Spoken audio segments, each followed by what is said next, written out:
In the spring of 1847, a cotton plantation in Alabama's Black Belt burned to the ground in a single night. The official report filed with the Dallas County Sheriff stated that the fire was accidental, caused by an overturned lantern in the gin house. But the enslaved people who worked the neighboring plantations knew better. They whispered a different story in the darkness of their cabins, a story about a girl who was barely 15 years old. A story about what happens when a human being is broken so completely that something else emerges from the ruins. Something that doesn't fear death because death would be mercy. Her name, the name she was born with, was Sarah. But by the time she arrived at Thornwood Plantation in the winter of 1846, she had been called so many different things by so many different owners that she had almost forgotten who Sarah was. Almost, but not entirely. And that small kernel of memory, that tiny piece of herself that refused to be erased, would become the seed of something terrible. Tonight, I'm going to tell you what really happened at Thornwood Plantation. I'm going to tell you about Marcus Thornwood, a man whose cruelty was so methodical, so carefully hidden that his neighbors considered him a gentleman. And I'm going to tell you about Sarah, who discovered that the only way to escape a monster is to become something worse. But before we descend into this darkness together, I need to know you're ready. Hit that subscribe button and drop a comment telling me where you're listening from. Because once you hear what happened in those Alabama cotton fields, you'll never forget it. Are you ready? Let's begin. Dallas County, Alabama stretched across the richest cotton-growing soil in the entire South. By 1846, the region was producing more cotton than anywhere else in the state, with plantations that generated wealth beyond imagination. The town of Cahaba served as the county seat, a bustling river port where cotton bales stacked 3 stories high waited to be loaded onto steamboats bound for Mobile and New Orleans. The plantation owners lived like European aristocracy, building massive Greek Revival mansions with white columns that could be seen for miles across the flat cotton fields. They hosted elaborate parties, sent their sons to universities in the North, and convinced themselves that they were the architects of civilization itself. Marcus Thornwood was 36 years old when Sarah arrived at his plantation. He had inherited the property from his uncle 5 years earlier, a sprawling estate of 800 acres worked by 143 enslaved people. Thornwood was not born into wealth. His father had been a failed merchant in Montgomery who died leaving nothing but debts. But his uncle, childless and impressed by Marcus's ambition, had taken him in at age 16 and groomed him to inherit everything. Marcus had learned quickly. He learned how to manage a plantation, how to extract maximum profit from the land and the people who worked it, how to present himself as a cultured gentleman while maintaining absolute control through calculated cruelty. He was handsome in a cold way, with sharp features and pale blue eyes that seemed to look through people rather than at them. He dressed impeccably, favored imported fabrics, and maintained a personal library of over 300 books. He could quote Shakespeare and Plutarch. He played the piano with surprising skill. He attended First Presbyterian Church every Sunday and donated generously to the building fund. He was, by all appearances, exactly what a successful plantation owner should be. But Marcus Thornwood had a secret that not even his closest neighbors suspected. He was conducting experiments. It started with curiosity. He would later write in journals that would never be published. A simple question that became an obsession. How much suffering can a human being endure before the essential self is destroyed? How do you break someone so completely that they become nothing more than will and obedience? What techniques work fastest, which leave the fewest visible marks? How do you create a person who has been emptied out and refilled with absolute submission? These were the questions that consumed Marcus Thornwood, and Sarah would become his most ambitious subject yet. Sarah was born on a tobacco plantation in Virginia in 1832. Her mother was a house servant named Ruth, who sang hymns while she worked and told stories about a grandmother who remembered Africa, who remembered being free, who remembered a name that meant morning star in a language that no longer had speakers. Sarah grew up in the kitchen house, learning to cook and clean, learning to read facial expressions and anticipate needs before they were spoken, learning the 1,000 small survival strategies that enslaved children absorbed like breathing. Her mother died when Sarah was 9, consumed by fever in 3 terrible days. After that, Sarah was alone. The tobacco plantation was sold when Sarah was 12. The owner had lost everything, gambling on cotton futures that collapsed. Sarah was sold at auction in Richmond, standing on a platform while men examined her teeth and felt her arms and discussed her potential value. She was purchased by a cotton broker from Georgia who took her south along with 7 other people, all of them chained together in the back of a wagon, all of them leaving behind everything they had ever known. The broker sold Sarah 6 months later to a plantation owner in central Alabama who needed house servants. That owner died 2 years after that, and his estate was liquidated.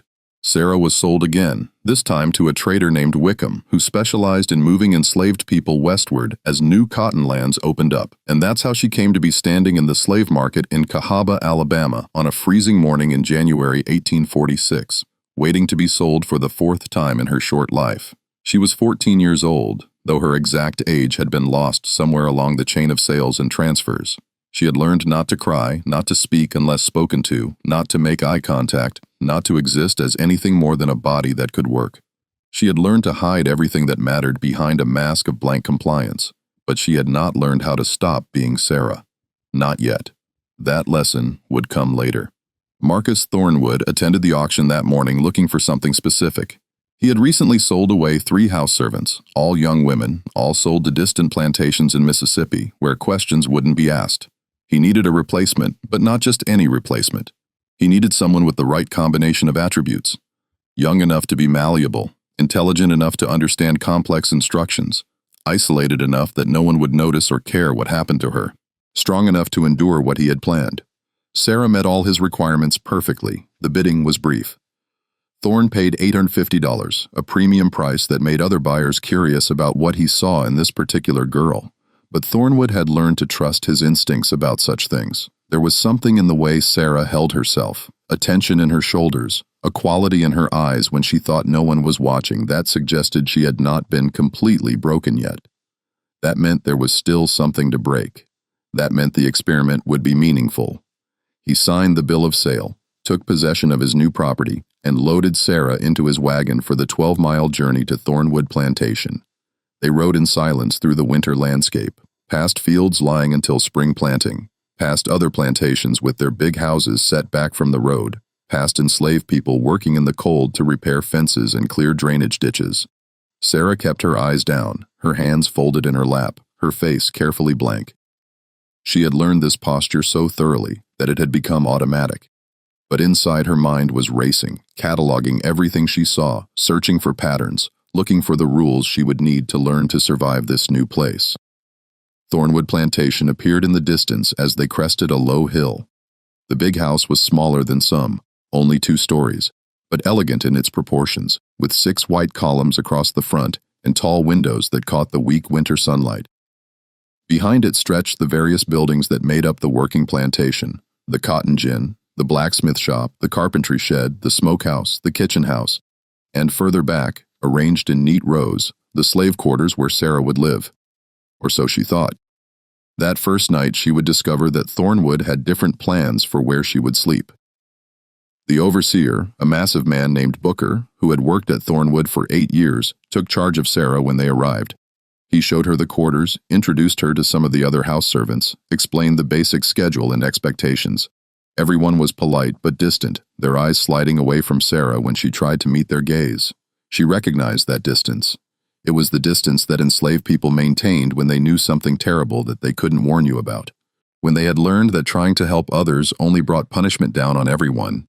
An older woman named Dina, who managed the kitchen, gave Sarah a pallet in the corner of the kitchen house and a rough wool blanket. "You mind yourself," Dina said quietly, her voice carrying a weight that Sarah didn't yet understand. "Keep your head down. Do your work. Don't give Master Thornwood no reason to take special notice of you." But it was already too late for that advice. Thornwood had already taken notice. That was exactly why he had purchased her. Sarah's first week at Thornwood passed in a blur of learning. She worked in the kitchen under Dina's direction, preparing meals, washing dishes, hauling water, tending fires, performing the endless labor that kept a plantation household running. The work was hard but familiar. She had done similar tasks on every plantation she'd been sold to. What was unfamiliar was the atmosphere. There was a tension at Thornwood that she couldn't quite identify. A quality in the air like the feeling before a thunderstorm when the pressure drops and animals go silent and you know something is coming, but you don't know what or when. The other house servants, 6 women and 2 men, moved through their duties with mechanical efficiency. They rarely spoke to each other beyond what was necessary for coordinating work. They flinched at unexpected sounds. They watched the big house with anxious eyes, especially when Thornwood was inside. And Sarah noticed something else. The house servants changed. Every few months, someone would disappear, sold away, Dina would say when Sarah asked. Transferred to fieldwork, gone to another plantation. But the explanations never quite matched the haunted looks on people's faces when the subject came up. On her 8th evening at Thornwood, Marcus Thornwood summoned Sarah to his study. The message was delivered by Booker, who looked at Sarah with an expression that might have been pity or might have been relief that it wasn't him being summoned. "Master wants you in his study right now," Booker said. "You go up the back stairs, 3rd door on the left. You knock twice and wait till he tells you to come in. You understand?" Sarah nodded, her heart beginning to pound. She had been in Master's studies before. Sometimes it meant receiving new instructions. Sometimes it meant punishment for some infraction she didn't know she'd committed. Sometimes it meant nothing at all, just another arbitrary exercise of power, a reminder that she existed entirely at someone else's whim. She climbed the narrow back stairs that house servants used, her feet silent on the wooden treads. The upper floor of the big house was quiet, dimly lit by oil lamps placed at intervals along the hallway. She found the 3rd door on the left, raised her hand, knocked twice, and waited. "Enter," Thornwood's voice called from inside. Sarah opened the door and stepped into a room that would become intimately, terribly familiar over the months ahead. The study was lined with bookshelves that reached from floor to ceiling. A large desk dominated the center of the room, its surface covered with papers, ledgers, and writing instruments. Heavy curtains framed windows that looked out over the front lawn and the road beyond. Oil lamps cast warm light that created pools of brightness and deep shadows. The room smelled of tobacco smoke, leather, and something else Sarah couldn't identify, something chemical and slightly sweet. Thornwood sat behind his desk, still dressed in the fine clothes he'd worn to dinner, a glass of amber liquid beside his right hand. He studied Sarah for a long moment, his pale blue eyes moving across her face with the same assessing quality he might use to evaluate livestock. "Close the door," he said finally. "Come stand here." He pointed to a spot directly in front of his desk. Sarah obeyed, closing the door with a soft click, walking forward on legs that had started trembling despite her best efforts at control. She kept her eyes fixed on the floor 2 feet in front of her, maintained the posture of submission she had perfected over years of practice. But something about this moment felt different, felt dangerous in a way she couldn't articulate. "Look at me," Thornwood commanded. Sarah raised her eyes to meet his, a violation of the usual rules. But he had ordered it, so she had to comply. His gaze was cold, analytical, completely devoid of warmth or human connection. He was looking at her the way a scientist might look at a specimen under glass, something to be studied, something to be measured, something to be taken apart to see how it worked. "Do you know why I purchased you, Sarah?" he asked. The sound of her actual name in his mouth startled her. Most owners never bothered learning the names of their enslaved people, especially not newcomers. "No, sir," she said quietly. "I purchased you because I believe you have potential," Thornwood continued, his voice calm and conversational as though they were discussing the weather. "Intelligence, resilience, a certain quality that suggests you might prove interesting." He paused, sipping his drink. "I'm going to conduct an experiment. You're going to be my subject, and over the next several months, you and I are going to discover exactly how much of who you are can be removed before nothing remains but obedience." Sarah didn't understand what Thornwood meant. Not that first night, the words sounded almost abstract, like he was describing a philosophical exercise rather than something that would happen to her actual body, her actual mind, her actual life. She would understand soon enough. That night, Thornwood simply questioned her. Where had she been born? What did she remember about her mother? Could she read? Had any of her previous owners taught her skills beyond basic household work? Sarah answered each question carefully, trying to determine what responses would keep her safe, trying to read his intentions from his tone and expression. But Thornwood's face revealed nothing. He asked his questions with the same clinical detachment a doctor might use during an examination, taking notes on a piece of paper, occasionally nodding as though confirming some hypothesis. After perhaps 30 minutes, he dismissed her. "Go back to the kitchen house. Tomorrow morning you'll move your belongings to a room on the 3rd floor. You'll sleep there from now on. Dina will show you which one." Sarah curtsied, the gesture automatic, and left the study. She descended the back stairs on shaking legs, her mind trying to process what had just happened and coming up with nothing that made sense. Why would she be moved to the third floor? House servants who lived in the big house were usually older, trusted people who had been at a plantation for years. She had been at Thornwood less than 2 weeks.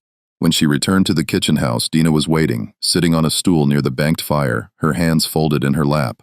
She looked at Sarah with an expression of such profound sadness that Sarah felt a chill run down her spine despite the warm room.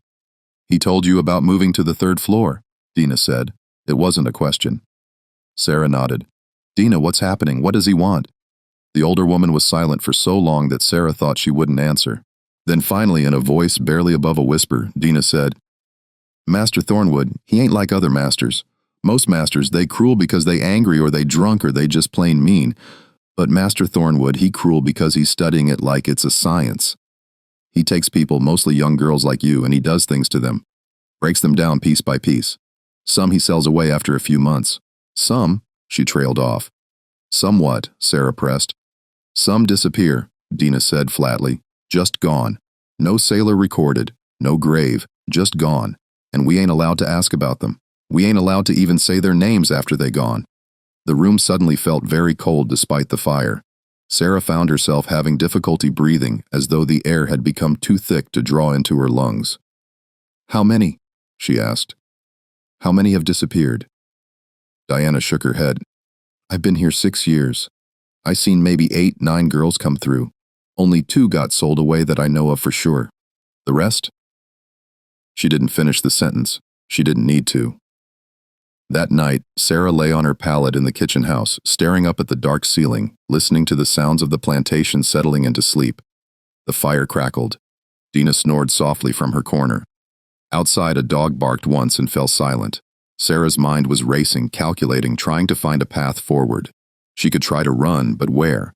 She had no papers, no money, no knowledge of the land beyond Thornwood Plantation. The patrols would catch her within days, maybe hours, and the punishment for running would be severe, possibly fatal. She could try to get word to someone outside the plantation, appeal to some authority. But who? The sheriff was Thornwood's friend. The neighboring planters were his peers. The law itself considered her property not a person with rights to protection. She could try to be so perfectly compliant, so utterly obedient that Thornwood would lose interest in her, but something told her that wouldn't work. She had seen the look in his eyes during their interview. He had already chosen her. Whatever was coming had already begun. The only question was how she would face it.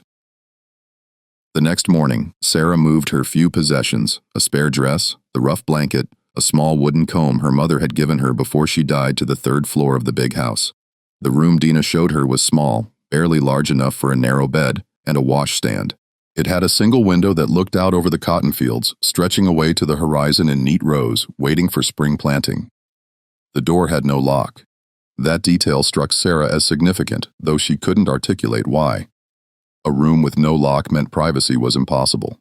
Meant she could be accessed at any moment, day or night, without warning or consent. The room was at the end of a hallway that contained 3 other similar rooms, all currently empty. This entire wing of the third floor seemed to be unused except for Sarah's presence. The isolation was deliberate, she understood.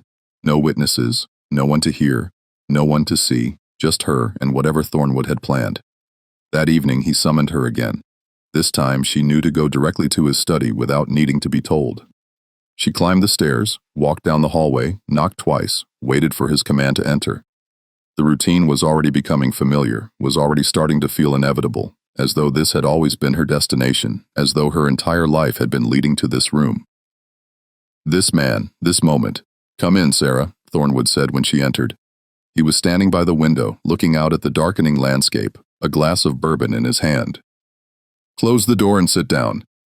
He gestured to a chair that hadn't been there during her previous visit, a simple wooden chair positioned in the center of the room. Sarah sat, her hands folded in her lap, her spine straight, her face carefully neutral. "We're going to begin your education tonight," Thornwood said, turning from the window to face her. "I need you to understand something fundamental. What happens in this room stays in this room if you speak of it to anyone.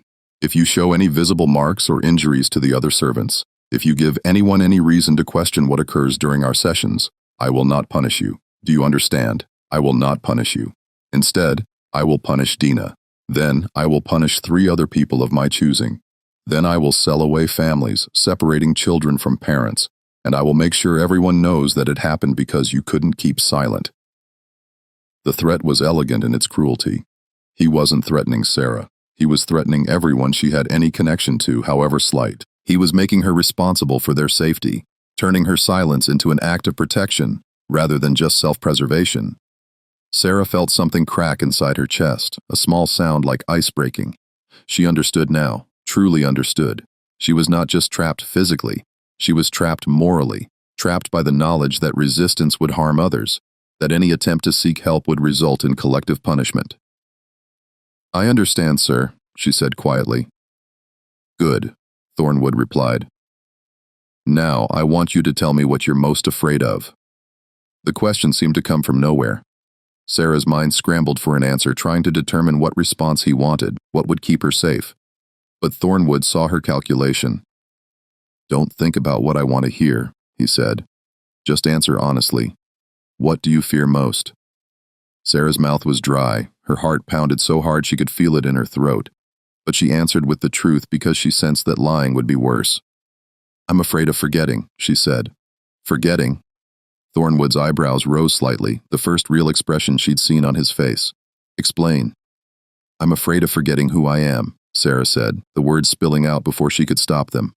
"My mother, my name, the person I was before all this. I'm afraid that one day I'll wake up and I won't remember anything except being owned, and that'll be all I am. Just property, nothing else." Thornwood smiled. It was not a pleasant expression. "That," he said softly, "is exactly what we're going to explore. Thank you for being honest. It makes the experiment much more interesting." What followed over the next hour was not physical torture. Not yet. Instead, Thornwood subjected Sarah to what she would later recognize as a form of psychological dismantling. He asked her questions designed to undermine her sense of self. He forced her to repeat phrases that denied her humanity. He made her stand in uncomfortable positions while he read aloud from texts that argued for the biological inferiority of enslaved people. Texts written by doctors and scientists and philosophers. Texts that used complex language to justify something monstrously simple. When he finally dismissed her, it was past midnight. Sarah climbed the stairs to her third-floor room on legs that barely supported her weight. She lay on the narrow bed and stared at the ceiling, her mind full of the words he had made her repeat. "I am property. I have no rights.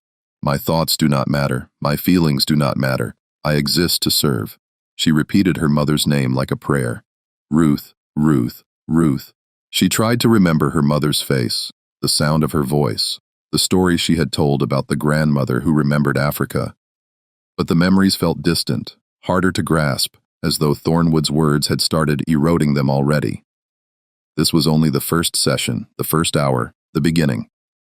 The spring of 1846 arrived with unusual warmth, bringing early growth to the cotton fields and long days of planting. The plantation hummed with activity as enslaved field workers moved through the rows, dropping seeds into freshly turned earth, covering them, moving on in an endless rhythm that would continue for weeks. Sarah saw them sometimes from the window of her third-floor room, tiny figures moving across the vast fields, their songs drifting up to her on the warm breeze. She envied them. At least they were together, at least they had each other. She had only Thornwood and his terrible lessons. The sessions in his study became a nightly routine. Every evening after dinner, Sarah would climb the stairs, knock on his door, enter his study, and submit to whatever he had planned. Sometimes it was psychological, forced recitations, degrading questions, hours of standing perfectly still while he worked at his desk, punishing any movement with tasks that grew increasingly difficult, copying passages from books in perfect handwriting while balanced on one leg, holding heavy books at arm's length until her muscles screamed, sitting in uncomfortable positions for hours without moving. Other times the sessions turned physical, not beatings, nothing that would leave obvious marks. Thornwood was too careful for that. Instead, he inflicted pain in ways that left no visible evidence.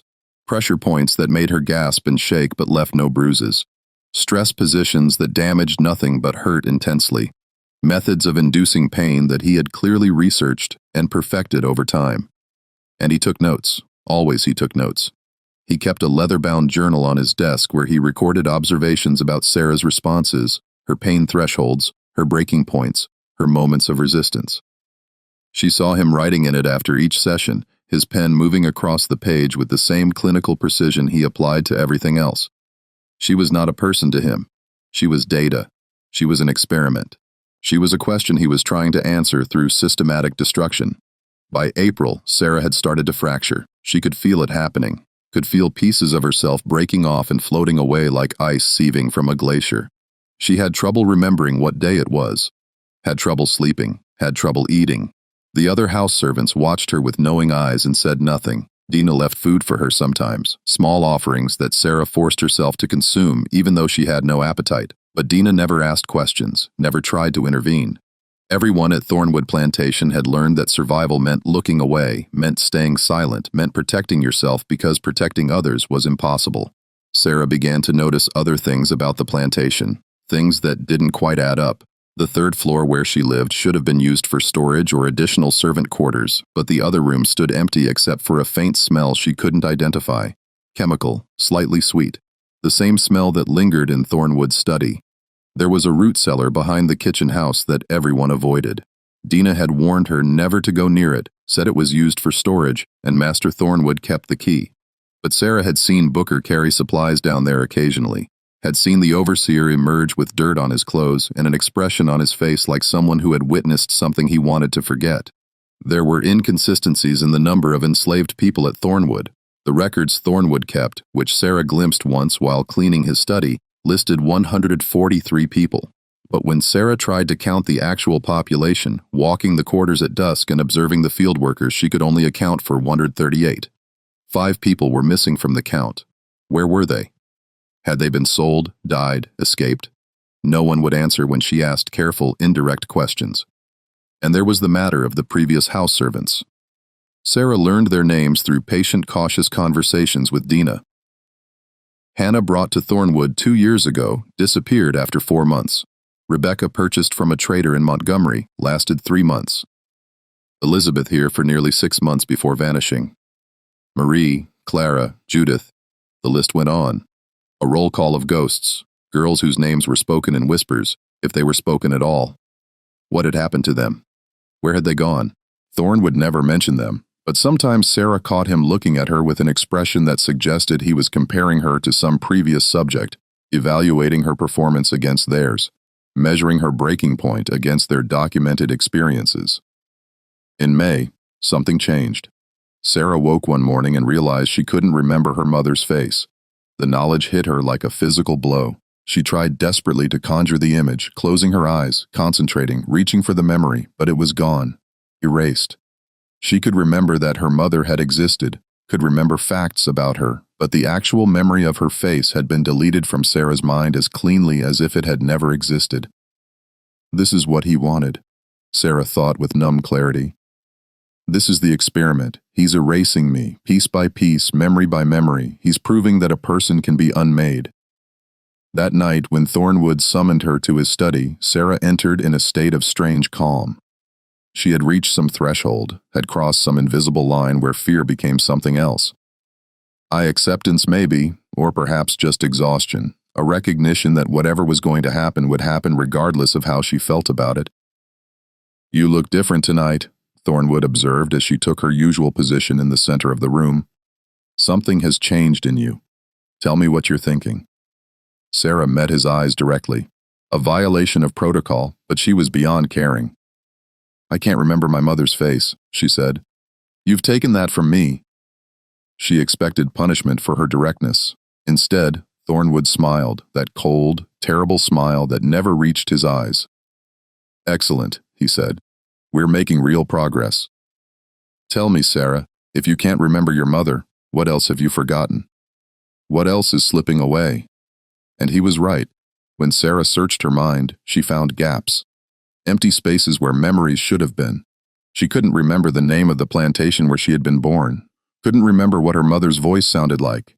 Couldn't remember if she'd ever had siblings. The edges of her identity were blurring, dissolving, becoming indefinite. "This is the most fascinating aspect of human psychology," Thornwood said, his voice taking on a lecturer's tone as though he were addressing a classroom rather than the girl he was systematically destroying. "Memory is not fixed. Identity is not permanent. Under the right conditions, with the right techniques, a person can be made to forget not just facts, but themselves. You're proving my hypothesis beautifully. He paused, pouring himself bourbon, sipping it slowly. The question now becomes, how much further can we go? What happens when there's nothing left of Sarah? What emerges from that absence? Do you simply become blank, an empty vessel waiting to be filled, or does something new develop, something shaped entirely by submission and obedience? Sarah said nothing. She had no answer. She wasn't sure she was capable of answers anymore. We'll find out together. Thornwood continued. But I must tell you, Sarah, you're doing remarkably well, better than most. Elizabeth lasted only 3 months before she completely broke. Hannah made it to 4 months but became unresponsive, almost catatonic. You're at nearly 5 months now and you're still present, still conscious, still fighting even though you're losing. It's quite impressive. 5 months? Had it really been 5 months since she arrived at Thornwood? Sarah tried to count backward, but the days had blurred together into an indistinct mass of suffering. Winter, spring, now early summer. 5 months of nightly sessions. 5 months of systematic dismantling. 5 months of becoming less and less herself until she was barely anything at all. That night, after Thornwood dismissed her, Sarah climbed to her third-floor room and did something she hadn't done since childhood. She prayed, not to the Christian God that plantation owners invoked to justify slavery, not to the distant, indifferent deity who watched human suffering without intervening. Instead, she prayed to the grandmother she had never met, the grandmother who remembered Africa, who remembered freedom, who had survived the Middle Passage and slavery and still maintained some core of herself that couldn't be broken. If you're listening, Sarah thought, her eyes closed, her hands clasped, her voice silent in her head. If any part of you still exists somewhere, please help me remember. Help me remember who I am. Help me not disappear completely. No answer came. The room remained silent except for the sound of crickets outside the window and the distant murmur of voices from the quarters. Sarah was alone with her fragmenting mind and her eroding memories, and the terrible certainty that Thornwood was winning, that he would continue winning, that there was no escape, no rescue, no intervention that would stop what was happening. She was being erased. And when the erasing was complete, when nothing remained of who she had been, Thornwood would either sell her away to some distant plantation where no one knew her history, or he would dispose of her the way he had disposed of Hannah and Rebecca and Elizabeth and all the others whose names were spoken only in whispers. She would become another ghost, another disappeared girl, another data point in Thornwood's monstrous research. But something happened in June that changed everything. A small thing, an accident, a moment of carelessness that would crack open a door Sarah didn't know existed. Thornwood made a mistake. It happened during one of their evening sessions. Thornwood had been drinking more than usual, his speech slightly slurred, his movements less precise. He was forcing Sarah to copy passages from one of his journals, the journal where he kept records of his experiments. She was supposed to copy only the passages he indicated, but in his intoxicated state, he left the journal open on his desk when he moved to pour himself more bourbon. And Sarah she saw entries about previous subjects. She saw descriptions of methods and results. She saw notes about Hannah's complete breakdown, about Rebecca's attempted escape and subsequent punishment, about Elizabeth's final disposition. That phrase, final disposition, cold, clinical, terminal. Sarah's eyes moved quickly across the page, absorbing information, filing it away. She saw dates, saw names, saw a pattern. Every subject lasted between 3 and 6 months before their final disposition. Sarah was in her 5th month. Time was running out. But she also saw something else. She saw Thornwood's notes about the root cellar, the place where final dispositions occurred, the place where evidence was handled, the place where disappeared girls were made to truly disappear. And in that moment, reading those clinical descriptions of murder disguised as scientific observation, something hardened inside Sarah, something crystallized through the heat of her suffering into a form she barely recognized. Not hope. Hope was dead, but something colder. Calculation. If she was going to disappear, if her final disposition was already scheduled, already inevitable, then she had nothing left to lose. Nothing except the choice of how she would face that ending.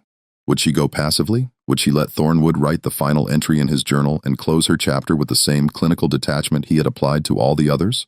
Or would she act? The decision formed in Sarah's mind, not as a sudden epiphany, but as a slow, inevitable conclusion, Like water finding its level, like gravity pulling a stone downward, she would not wait for her final disposition. She would create her own. The next morning, Sarah began to observe Thornwood with new eyes. Not the eyes of a victim trying to anticipate punishment, but the eyes of someone studying a problem that needed solving. She noted his patterns, his habits, his vulnerabilities. She cataloged the layout of his study, the placement of objects, the routine of his evenings. She paid attention to when he drank heavily and when he remained sober, when he was most alert and when he was careless. She studied him the way he had studied her, with clinical detachment, as though he were an experiment rather than a person. It felt strangely fitting. She also began to explore the plantation in ways she hadn't dared before. During the brief periods when she wasn't required in the big house, she walked the grounds, mapping distances, noting the locations of buildings, understanding the geography of the place that had become her prison. She observed the overseer's routines, the patrols that rode past at night, the schedule of activities that governed plantation life. She was looking for opportunities, for moments when attention would be elsewhere, for windows of time when she could act without immediate discovery. And she found them. Every plantation had rhythms and gaps, moments when the machinery of surveillance and control relaxed slightly. Times when even the most watchful eye turned away, but observation and planning were only part of what Sarah needed. She also needed tools. The problem was that enslaved people had no access to weapons. Knives were counted and controlled. Tools were locked away at night. Even possessing something that could be used as a weapon was grounds for severe punishment. Sarah would have to improvise to find something that wouldn't be missed, something that existed in plain sight but could serve a darker purpose. She found it in Thornwood's own study. Among the various objects on his desk was a letter opener, not the small decorative kind, but a substantial piece with a 7-in blade of carbon steel, sharp enough to slice paper cleanly, pointed enough to penetrate leather, heavy enough to be effective if wielded with force. Thornwood used it daily, left it lying among his papers. A tool so ordinary that its potential lethality was invisible. Sarah had handled it before while cleaning, had picked it up to dust beneath it, had held it in her hand dozens of times without considering it as anything more than another object in a room full of objects. But now she saw it differently, saw its weight, its balance, its edge, saw how it could be concealed in the folds of her dress, saw how quickly it could be deployed if the moment came. She didn't take it yet. That would be too risky. If Thornwood noticed its absence before she was ready, everything would be ruined. Instead, she simply noted its location, confirmed its consistent presence, and added it to her mental inventory of resources. The question was, when would she act? How would she know the right moment? Sarah understood that she would have only one chance. If she struck and failed, if she wounded Thornwood but didn't finish what she started, he would kill her immediately. Or worse, he would keep her alive and apply his full arsenal of techniques to punish not just her, but everyone at Thornwood Plantation. The stakes were absolute. Success meant Thornwood's death. Failure meant something worse than death. Through June and into early July, Sarah maintained her mask of compliance while her mind worked constantly beneath the surface. She attended the nightly sessions in Thornwood's study, endured whatever he inflicted, responded to his questions, performed the degrading rituals he required. But now there was a distance between what was happening to her body and what was happening in her mind. She had learned to separate them, to let her body be present while her consciousness retreated to a protected space where she could continue planning, calculating, preparing. Thornwood noticed the change. "You've become more compliant," he observed one evening in mid-July, "less resistant. The fight has gone out of you." He sounded pleased as though this confirmed his theories. Sarah kept her eyes downcast, her voice soft. "Yes, sir." "Tell me what you're thinking right now," Thornwood commanded. It was a test. He asked this question frequently, trying to catch any hint of deception or hidden thoughts. Sarah had prepared her answer. "I'm thinking that resistance is pointless," she said, "that fighting only makes everything harder, that the only way to survive is to accept what cannot be changed." It was exactly what Thornwood wanted to hear. The words of someone whose will had been broken, whose identity had been successfully dismantled. He smiled that cold smile and made a note in his journal. What Sarah didn't say was that the rest of her thought continued in a direction he would never suspect. Resistance is pointless, yes, but revenge is not. Fighting what cannot be changed is futile, but changing what can be changed is possible. Acceptance is a mask, and beneath the mask, something is waiting. The opportunity came on July 19, 1847. Sarah would remember that date for the rest of her life, though whether that life would be measured in hours or years remained to be seen. It was a Saturday, which meant Thornwood had spent the afternoon in Cahaba conducting business. He returned to the plantation in the early evening, and Sarah could smell the bourbon on his breath from across the room when he summoned her to his study. He had been drinking in town, which meant he would drink more at home, which meant his reactions would be slower, his judgment impaired, his guard lowered.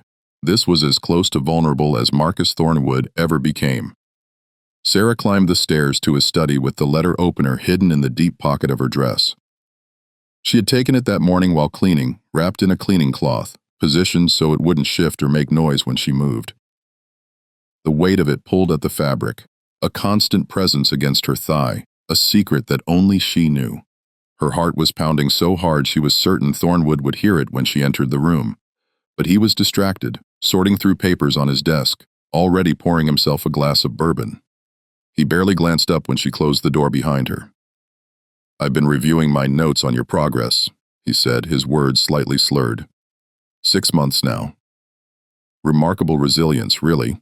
Most subjects deteriorate much faster, but you've maintained coherence even while losing essential aspects of identity. It's quite fascinating. He drank deeply from his glass, refilled it immediately. Sarah remained standing in her usual spot, hands folded, head slightly bowed, the perfect image of submission. Inside, her mind was racing through the plan she had constructed over weeks of careful thought. Wait for him to drink more. Wait for his attention to drift. Wait for the moment when his back is turned or his focus shifts. Then move quickly. No hesitation, no mercy. Finish what you start. "Come here," Thornwood commanded, gesturing to a spot beside his desk. "I want to show you something." Sarah moved forward on legs that felt disconnected from her body as though she were watching herself from a distance.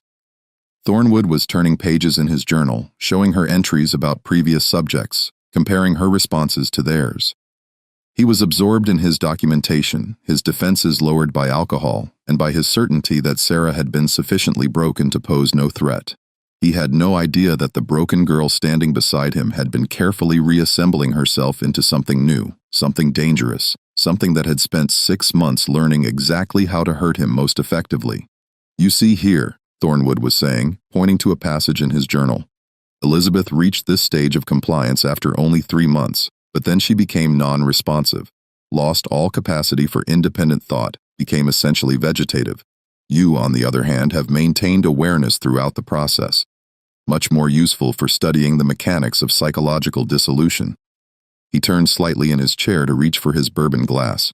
His neck was exposed, his attention diverted, his back partially turned. Sarah's hand moved to her pocket, closed around the letter opener's handle, drew it out in a single smooth motion. Time seemed to slow. She could see individual dust motes floating in the lamplight, could hear her own breathing impossibly loud in the quiet room, could feel the weight of the blade in her hand, substantial and real and final. This was the moment. This was the threshold.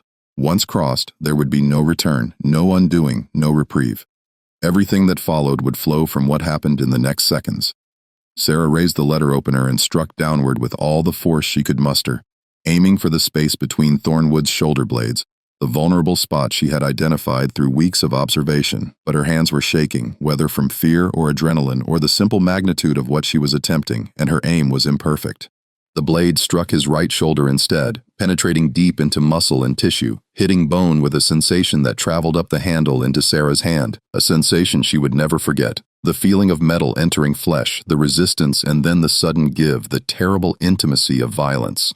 Thornwood roared, a sound of shock and pain and fury combined. He surged to his feet with such force that his chair toppled backward, crashing into the bookshelf behind him. His right arm hung useless, blood spreading across his white shirt and a rapidly expanding stain. But he was still conscious, still dangerous, still capable of killing her despite his injury. "You!" he gasped, his pale blue eyes wide with disbelief. "You dare!" His left hand reached for her throat. Sarah didn't let him finish. 6 months of accumulated suffering, 6 months of systematic dismantling, 6 months of being treated as nothing more than experimental material erupted from her in a fury of action. She pulled the blade free from his shoulder. The sound wet and terrible and struck again. This time she aimed for his throat, but he had raised his left arm defensively, and the blade sank into his forearm instead, cutting through flesh and tendon.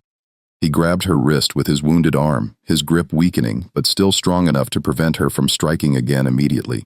They struggled in terrible silence, both instinctively understanding that noise would bring others, would summon witnesses, would transform this private confrontation into something public and therefore even more dangerous for Sarah. The only sounds were their ragged breathing, the impact of bodies against furniture, the crash of objects falling from the desk as they fought. Thornwood was larger and stronger, even wounded. He forced Sarah backward, slamming her against the bookshelf with enough force to knock the air from her lungs. His left hand closed around her throat despite the gash in his forearm, fingers digging into soft flesh, cutting off her air. Black spots began to dance in Sarah's vision. Her lungs burned. She was dying. She realized after everything, after 6 months of survival, after finally finding the courage to act, she was still going to die. He was still going to win, but her right hand still held the letter opener. She had managed to keep her grip on it throughout the struggle. Now, with the last of her strength, with consciousness fading, she drove the blade upward into Thornwood's abdomen, just below his ribcage, angling toward where she hoped his heart would be. She had no medical training, no anatomical knowledge beyond what she had absorbed through months of being subjected to Thornwood's methodical cruelty. But desperation gave her strength, and luck guided her hand. The blade sank deep, finding something vital. Thornwood's grip on her throat weakened. His eyes widened with shock and pain and something that might have been fear. Real fear. Perhaps the first genuine emotion Sarah had ever seen on his face. He staggered backward, one hand going to the wound in his abdomen, blood welling between his fingers. He tried to speak, but only blood came out, dark and thick, spilling over his lips and down his chin. He collapsed to his knees, then forward onto his hands, his breathing labored and wet. Sarah stood against the bookshelf, gasping for air, her throat bruised and burning. The bloody letter opener still clutched in her hand. She watched Thornwood struggling on the floor of his study. This man who had purchased her like livestock, who had spent 6 months systematically destroying her identity, who had documented his cruelty with clinical precision, who had murdered at least 6 girls before her, and would have murdered her too if she hadn't acted. He looked up at her, blood on his lips, his pale blue eyes filled with an expression she couldn't quite read. Disbelief perhaps, or recognition, as though he was finally seeing her not as a subject, not as property, not as experimental material, but as a person, as someone capable of action and choice and vengeance. "Sarah," he whispered, blood bubbling with the word. It was the last thing he would say. Sarah knelt beside him, the letter opener still in her hand, and made a decision. A decision that was both calculated and emotionally driven, both rational and insane. She would not simply kill Marcus Thornywood. She would unmake him the way he had tried to unmake her. She would reduce him to components the way he had tried to reduce her to nothing but obedience. She would treat him the way he had treated every girl who had passed through his study. She would make him understand. What followed would shock anyone who eventually discovered it, would create a legend that would persist long after Sarah herself was gone, would transform her from victim into something else entirely. Something that represented both the absolute depths of human cruelty and the absolute limits of human endurance.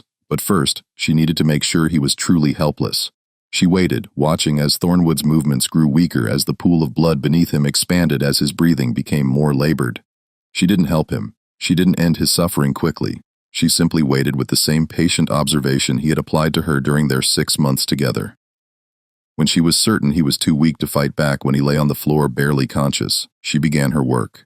She used the letter opener and other tools she found in his study. A heavy brass candlestick, a fire poker, various implements from his desk drawers, sharp objects, heavy objects, useful objects that had served mundane purposes but could be repurposed for darker ends. And she was methodical, careful not to let him die too quickly. That would be mercy, and mercy was not what this moment required. Careful to work in relative silence, mindful that the house servants below should not be implicated in what was happening. This was her action, her choice, her responsibility alone. She was also careful to apply the lessons he had taught her. 6 months of systematic torture had taught her anatomy through suffering.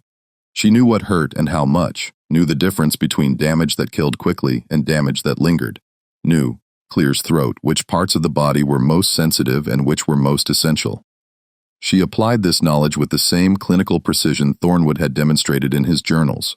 Hours passed. The oil lamps burned low, and Sarah refilled them from the reserve supply Thornwood kept in a cabinet. The mundane actions surreal in the context of what she was doing. The summer night deepened outside the windows, the plantation around them settling into sleep. Unaware that in the study on the second floor something unprecedented was occurring, Sarah worked with methodical patience, dismantling the man who had tried to dismantle her, and as she worked, she counted. It was important to count, important to document, important to mirror Thornwood's obsession with measurement and record-keeping. Each separation, each reduction, each component was noted mentally, added to a tally that grew with each passing hour. She counted to 143.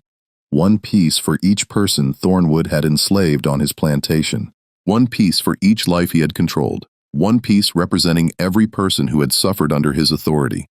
Whether this number was literal or symbolic would never be fully determined. Perhaps Sarah achieved it precisely. Perhaps the number was approximate, driven more by symbolic meaning than actual count. Perhaps in the heat of her terrible work, she lost track, and the number became mythical rather than factual. But 143 was the number she would later claim, and it would become part of the legend. Part of the story that would be whispered in slave quarters across Alabama and beyond. When she finally stopped. When her work was complete and nothing remained that could be called Marcus Thornwood, except separated components arranged across the floor of his study with terrible precision, the first light of dawn was beginning to filter through the windows. The sky was turning gray, the color of ashes, the color of endings and beginnings both. Sarah stood in the doorway, covered in blood from her hair to her bare feet, the letter opener still in her hand, and looked back at what she had done. She felt no satisfaction, no triumph, no relief. She felt no horror or remorse either. She felt nothing at all, as though the part of her capable of feeling had been carved away along with everything else Thornwood had taken. Or perhaps feeling would come later, when the shock wore off, when reality settled in, when she had time to process what she had become. But in that moment, standing in the gray dawn light, Sarah felt only emptiness. A vast internal space where emotions should have been, but weren't. She had become exactly what Thornwood had tried to make her, something less than fully human, something reduced to pure function, something that existed only to serve a purpose. But the purpose she had served was her own, not his. And in that distinction lay whatever meaning could be salvaged from this night of horror. Sarah walked out of the study, through the hallway, down the main stairs, and out the front door of the big house.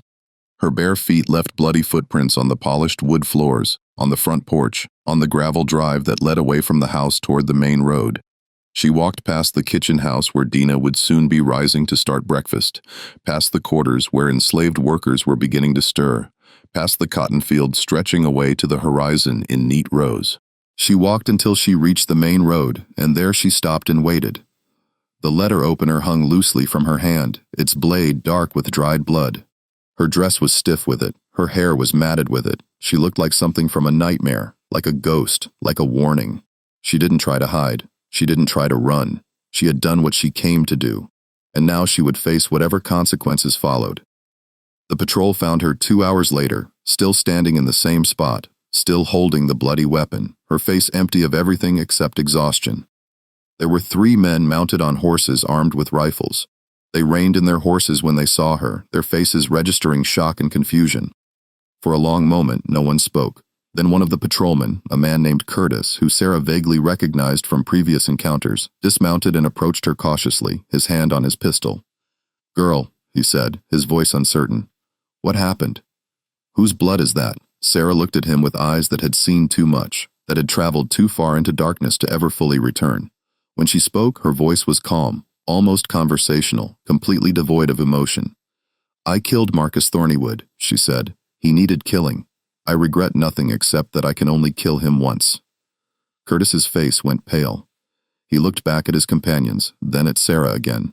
"You killed Master Thornwood." "Yes," Sarah confirmed. "He's in his study. What's left of him?" "What's left of him?" Curtis repeated, the words sticking in his throat. "What do you mean, what's left of him?" Sarah didn't answer. She simply stood there waiting, the letter opener still in her hand. Curtis sent one of his companions to investigate while he and the third man kept their weapons trained on Sarah. She didn't move, didn't try to escape, didn't do anything except stand and wait with inhuman patience. 20 minutes later, the patrolman who had gone to investigate returned, his face gray, his hands shaking. He dismounted from his horse, walked several steps away, and vomited into the grass beside the road. When he could speak, his voice was unsteady. "Sweet Jesus," he whispered. "Sweet Jesus Christ, it's true. He's dead.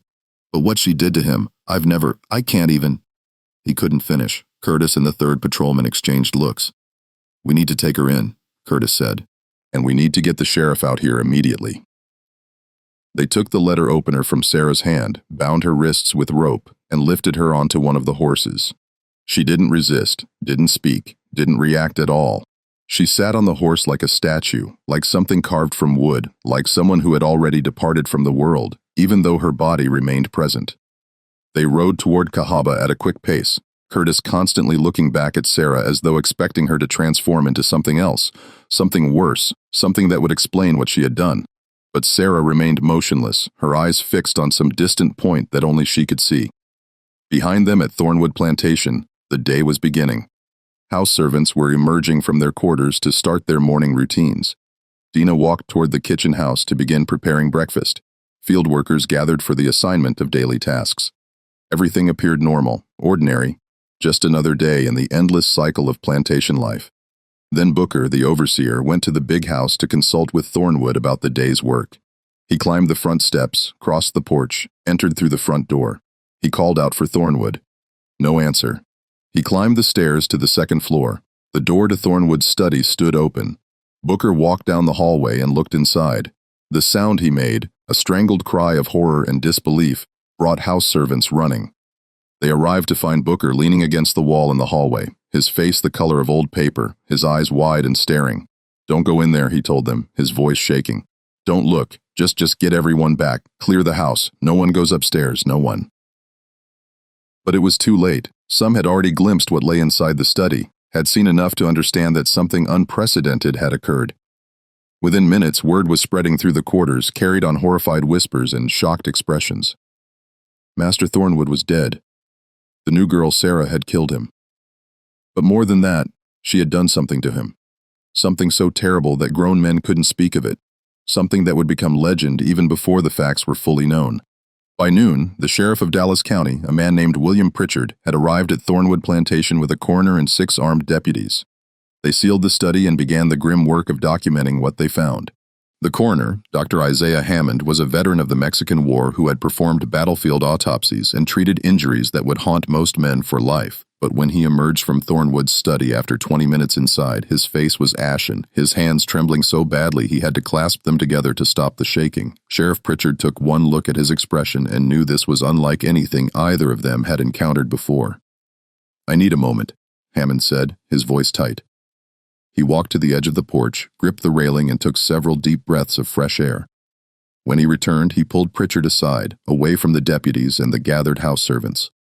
"William," he said quietly, "I've seen men torn apart by cannon fire. I've dissected corpses in medical school. I've examined bodies pulled from rivers after weeks of decomposition. But what's in that room, what that girl did, it's beyond anything I can categorize. It's not murder. It's something else entirely." Pritchard's jaw tightened. "Give me the details."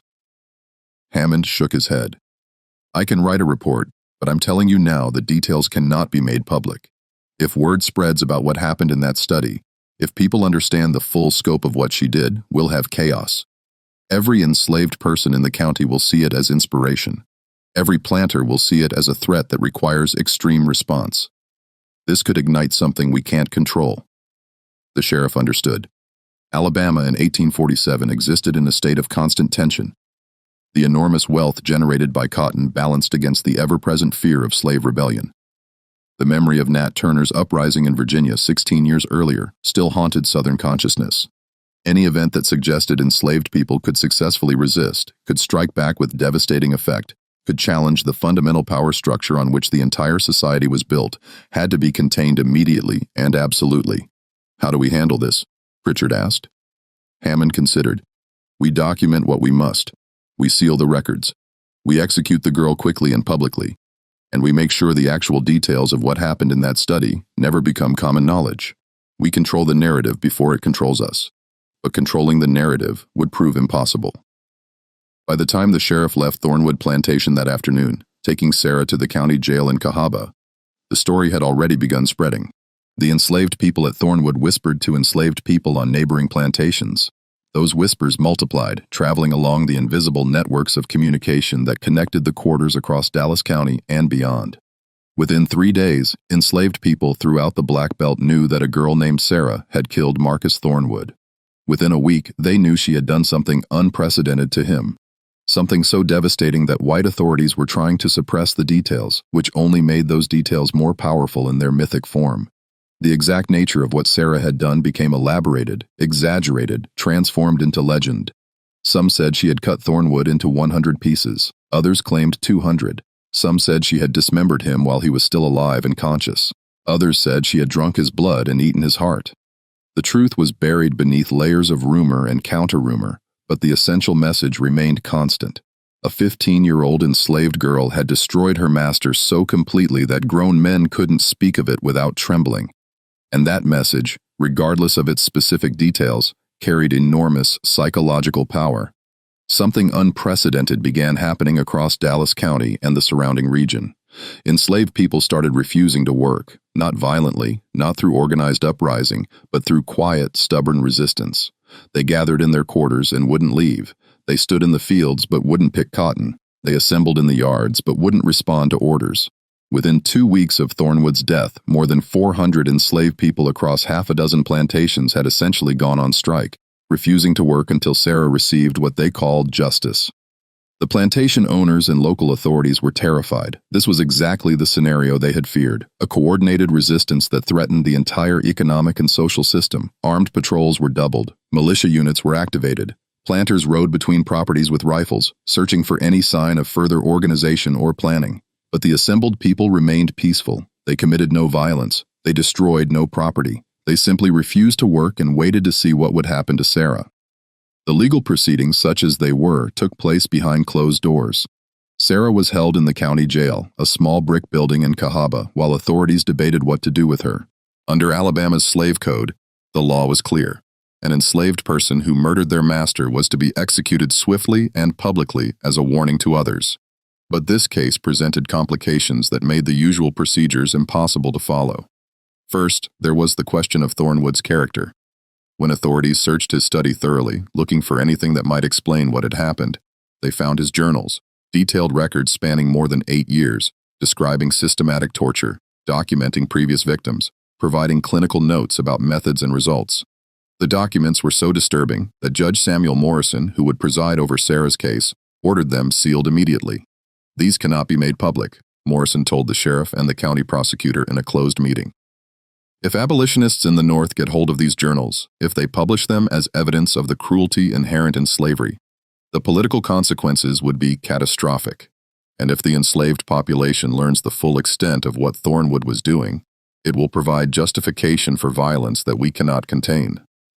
The prosecutor, a man named Garrett, tried to argue, but the journals provide context for what the girl did. They explain her actions. They demonstrate that Thornwood was engaging in activities that even by our standards were beyond acceptable conduct toward property. Morrison cut him off. "They demonstrate nothing except that one man was disturbed. They do not justify murder. They do not excuse what she did to him. Seal them. Lock them away. They are never to be referenced in any legal proceeding." So, the journals were removed from evidence, placed in a sealed iron box, and stored in the courthouse vault where they would remain officially, at least for decades. Without the journals, there was no context for Sarah's actions, no explanation beyond the bare fact that she had killed Thornwood in a manner so brutal that authorities refused to describe it. Second, there was the matter of Sarah's confession. When questioned by the sheriff, she had admitted everything immediately, but she had done so with such complete absence of emotion, such flat effect, such dissociation from normal human response that even hardened lawmen were disturbed. She showed no remorse, no fear, no recognition that she faced certain death. She answered questions in a monotone voice, provided details when asked, but offered no explanation or justification beyond a single statement. "He was making me disappear. I made him disappear instead." Third, and most troubling for county authorities, was the continued presence of hundreds of enslaved people who had stopped working and wouldn't disperse. They gathered in the forests and swamps around Cahaba, visible from town, their cooking fires dotting the landscape at night like stars. Their very existence a challenge to authority that couldn't be allowed to stand. The militia had enough force to disperse them violently, but doing so would likely spark the very uprising everyone feared. The situation was a powder keg waiting for a spark. Judge Morrison found himself facing an impossible choice. Executing Sarah would provoke the gathered people to violence. He had no doubt of that. The county didn't have sufficient military force to control a rebellion of that scale. Blood would flow, property would be destroyed, the entire region would be destabilized. But failing to execute her would be seen as weakness, would suggest that enslaved people could murder their masters and escape justice, would encourage further resistance and rebellion. Either choice led to disaster. Morrison adjourned Sarah's trial without issuing a verdict, claiming he needed time to consider complex legal questions. In reality, he spent the next 5 days in frantic consultations with the governor in Montgomery, with neighboring county officials, with militia commanders, with prominent planters, trying to find a solution that would satisfy the demands of law while preventing the violence everyone feared. The solution, when it came, was characteristically Southern in its combination of pragmatism and duplicity.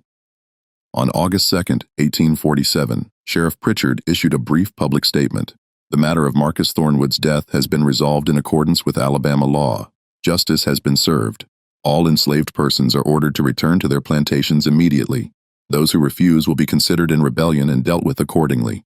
No details were provided. No verdict was announced. No execution was recorded in public records. Sarah simply vanished from official documentation after that date. No sale appears in any county registry. No death certificate was filed. Her name ceases to appear in any legal documents. She became a ghost, erased from history as thoroughly as she had erased Marcus Thornwood. The gathered enslaved people, after several more days of tense standoff, gradually dispersed and returned to their plantations. No violence occurred. No arrests were made. Life in Dallas County slowly returned to its normal rhythms, though an undercurrent of tension would persist for years. What actually happened to Sarah became the subject of endless speculation and remains a mystery to this day. Some claimed she was quietly executed and buried in an unmarked grave in the woods outside Cahaba. Others insisted she had been sold to a plantation in Texas or Louisiana, her identity obscured to prevent her from becoming a martyr. A few whispered that abolitionist agents had bribed officials to secure her release, that she had been smuggled north through the Underground Railroad to freedom in Canada. There was even a persistent rumor, never confirmed but never entirely dispelled, that Judge Morrison had made a secret deal, that Sarah had been purchased by Northern interests for an astronomical sum, that money had changed hands in darkness, that she had been transported out of Alabama under cover of night to live out her days somewhere far from the scene of her terrible vengeance. The truth was deliberately obscured, hidden behind layers of official silence and unofficial myth-making. But certain facts are known. Thornwood Plantation was sold at auction in September 1847, purchased by a consortium of planters who divided the property among themselves. The big house was demolished that same autumn, its material salvaged or burned, the site left empty. Within 3 years, the Alabama forest had begun reclaiming the land. Vines and undergrowth covering what had once been manicured grounds, the root cellar behind the kitchen house, the place Booker had sometimes visited with that haunted expression, was excavated by the new owners. What they found was never officially recorded, but workers who participated in the excavation refused to discuss it, and several left the area permanently shortly afterward. Local historians who later researched the matter found references to multiple burials, but no names, no death certificates, no explanation for why so many people would have been interred on the same property. Some speculated these were the graves of Thornwood's previous victims, girls who had undergone his experiments and not survived. Others believed they represented something more symbolic, perhaps 143 separate sites where parts of Thornwood had been buried, each piece interred individually in some grim memorial to Sarah's methodical vengeance. The truth was never established, and after a few years, the question ceased to be asked. In the decades that followed, the story of Sarah and Marcus Thornwood became legend, then myth, then a cautionary tale whispered in the quarters of Alabama plantations and beyond. Among enslaved communities, Sarah became a folk hero, her name invoked as a reminder that even the most powerless person possessed the capacity for devastating resistance, that cruelty could breed consequences beyond imagination, that the human spirit, even when systematically dismantled, could reconstitute itself into something capable of terrible action. The number 143 became attached to her story permanently. though whether it was literal or symbolic was never determined. 143 pieces of a man who had tried to break her. 143 responses to 6 months of systematic torture. 143 reasons why silence in the face of cruelty is itself a form of violence. Among the planter class, she became a nightmare made real, rarely spoken of directly, but always present as a reminder that absolute power was never quite as absolute as it seemed. That treating enslaved people with excessive cruelty could provoke reactions that threatened the entire system. Several plantation owners in Dallas County quietly changed their practices after Thornwood's death, becoming less overtly brutal, not from moral awakening, but from pragmatic fear. The sealed journals remained in the courthouse vault in Cahaba until the town ceased being the state capital in 1826. Then they were transferred to a new facility, then another, moving through various archives as years passed. Some claimed the iron box was eventually opened, the journals examined by historians or curious officials, only to be quickly resealed when the contents proved too disturbing for public consumption. Others insisted the journals had been destroyed decades ago, that the sealed box contained nothing but ashes. Whether the journals still exist somewhere, hidden in some forgotten archive, or whether they were destroyed to prevent their contents from ever coming to light, remains unknown. The Civil War came and went. Slavery ended through federal force rather than internal collapse. Alabama entered its long period of Reconstruction and Jim Crow. Violence and resistance continuing in new forms under new names. The story of Sarah faded from public memory, preserved only in oral traditions and in sealed documents that few people knew existed and fewer still were permitted to see. But in certain corners of Alabama, in certain communities with long memories, the story persisted. Older people would tell younger ones about the girl who had killed the master, who had refused to be erased, who had taken her vengeance with such devastating precision that authorities had to suppress the details to prevent widespread uprising. Whether she lived or died, whether she found freedom or remained in bondage until emancipation, whether she ever reclaimed her identity or remained Sarah forever, these questions were never answered with certainty. What remained was the undeniable fact of what she had done. On the night of July 19, 1847, a 15-year-old girl subjected to 6 months of systematic torture designed to destroy her identity had refused to accept that suffering as her fate.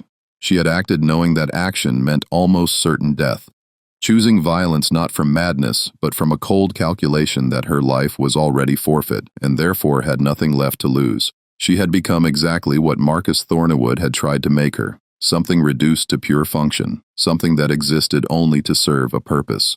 But the purpose she served was her own. She had dismantled him with the same methodical precision he had applied to dismantling her, and in doing so, she had created something that transcended her individual act, a legend, a warning, a reminder of what happens when human beings are pushed beyond the limits of endurance.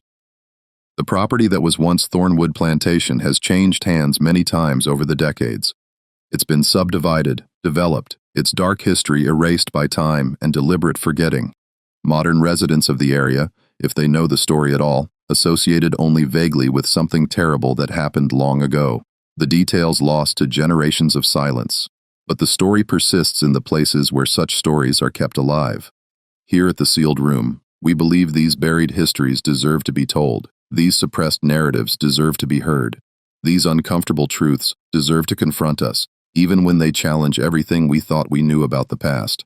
The story of Sarah shows us that even in the darkest periods of American history, even in systems designed to completely dehumanize and control, individual acts of resistance could shake the foundations of power. The number 143 has echoed through generations as a reminder of what happens when human beings are treated as property. When cruelty becomes systematic, when the only choice left is between passive destruction and active vengeance. Was Sarah justified in what she did? That question has no simple answer. Marcus Thornwood's journals, if they still exist somewhere in a sealed vault, would provide context for her actions. They would document systematic torture spanning years. They would reveal previous victims who disappeared without trace. They would show a man who treated human suffering as scientific data, who refined his techniques through practice, who was conducting experiments in psychological destruction. But those journals were sealed specifically to prevent that context from becoming public. To prevent Sarah's actions from being understood as anything other than simple murder. To preserve a narrative that protected the institution of slavery rather than challenged it. Without that context, we're left with only the bare facts. A girl killed her master. She did so with such devastating thoroughness that authorities suppressed the details, and her act inspired hundreds of enslaved people to risk everything by refusing to work until they believed she had received justice. What form that justice took, whether Sarah survived or perished, whether she found freedom or simply exchanged one form of bondage for another, remains one of Alabama's most enduring mysteries. Some believe she's buried in an unmarked grave outside Cahaba. Others believe she escaped to the north and lived out her days in freedom, carrying the weight of what she had done, but never regretting it. A few claim that she remained in Alabama, hidden in plain sight, her identity changed, her past erased, living among the descendants of the people she had inspired. There are even those who say that, late at night in the forests that have reclaimed what was once Thornwood Plantation, you can sometimes hear singing, a woman's voice carrying across the darkness, singing the old songs that enslaved people used to communicate hope and resistance and survival. Whether it's Sarah's ghost, or just the wind through the trees, or the voice of history refusing to be silent, no one can say for certain, but the legend persists. The number 143 persists. The reminder persists that systems of oppression, no matter how absolute they appear, contain within them the seeds of their own destruction. That human beings subjected to dehumanization will eventually resist in ways that cannot be predicted or controlled. That cruelty breeds consequences. That silence in the face of evil is itself a form of complicity. The sealed documents remain sealed. The official records remain deliberately incomplete. The truth remains buried beneath layers of suppression and myth-making.